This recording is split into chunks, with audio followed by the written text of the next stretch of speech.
Hello, good morning, happy Monday. Thank you so much for being here. My name is Kelly Reddy-Heffner, and I am a financial planner with experience in life transitions and money behavior. Fresh Squeeze Finance was an idea to provide some quick Monday morning motivation to do the hard things with our money. And hopefully I'll give you a few quick tips along the way to make the hard things a little bit easier.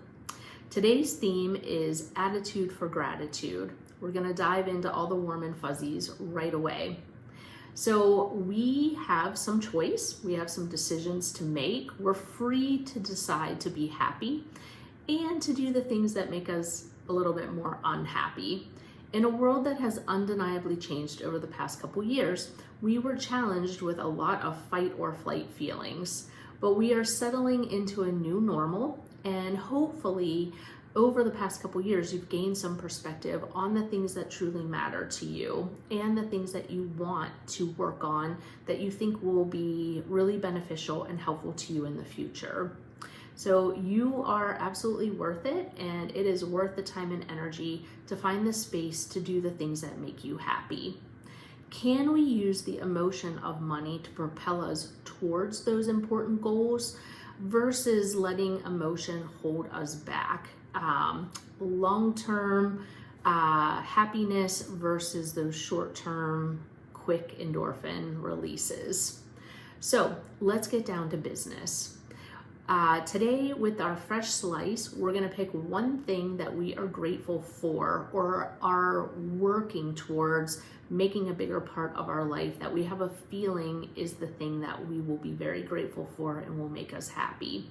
So whether you have identified travel, working a bit more on your health, or a fantastic new outfit, or you're making a big purchase in the future, a house, a vehicle, let's talk about what it might take to accomplish that goal. So using a few of these as examples, like the quick trip. If you're gonna take a trip in a year from now and it's gonna cost $3,000, you've looked at the budget, looked at airfare, hotel costs, can we take that down to a more granular level? What do you need to save per month? What do you need to save per pay period? What does that look like on a daily basis? So the most influential money piece of that is likely the pay period item, where you're going to create a bucket, visualize your goal. I suggest a picture. If you're going to Italy, get the picture of Italy front and center so you can see it.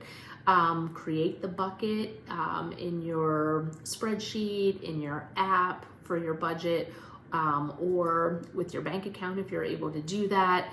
But name it, visualize it, see it. We start with the daily amount. So if you're saving for $3,000 over the course of a year, the daily amount is about $9. That gives the perspective on what you need to be doing on a daily basis. On a weekly basis, what is that amount? So 9 times 7 gives us an idea that's under $70 a week. And then we double that per pay period. So that gives us a really good sense of what we need to be doing in all of those increments and make decisions about it. You know, if we need to make space for about $60 to $70 a week, are we eating out less? Are we maybe picking up an extra shift? What would it take to make up that difference to create space for something that's really important to us? If we use the example of health, that can be a little bit more complicated, but I would recommend taking a look at, is it a gym membership? Is it working with a trainer? Is it a grocery budget that reflects a little bit of the healthy food that you want to incorporate on a weekly basis? So that might require taking a look at a couple different pieces, building it out over the month or the pay period. So say, it's $5,000 a year to maintain or to improve the health. What is that per pay period? So that's about $67 a week, $134 per pay period. What will it take to make that happen? Maybe it's something smaller, like great outfit. in 3 months from now for $300. Again, you're breaking it down, $4 a day, $28 a week, and building that into your budget. So we want to have a good perspective on what it'll take to do it. So I highly recommend the bucket, the visual, and then knowing on a daily, weekly, per pay period, monthly budget, what you need to be doing. You'll be tracking per pay period as you transfer it over, and then looking from month to month, am I on track to do it? So if you can take a step today, celebrate. It's amazing. It's a really good thing to make a choice for yourself that this is what you want to do. If you can't do the full amount towards the goal, can you do something? So versus doing nothing, can you, instead of doing, $20 in the pay period, can you do 10 and put it in that bucket?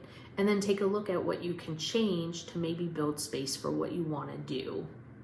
So quick tip as well, tracking progress greatly improves the chance of actually accomplishing what you want to do.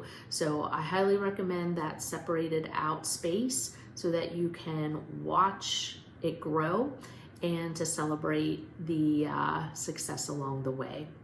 I'd like to take a moment to thank my son Max for making Fresh Squeeze Finance a reality. He's my amazing son, but also my marketing person, so I appreciate his efforts to make this first episode and the ones that follow doable. Have a wonderful day. Take a fresh slice. Make it happen. You got this.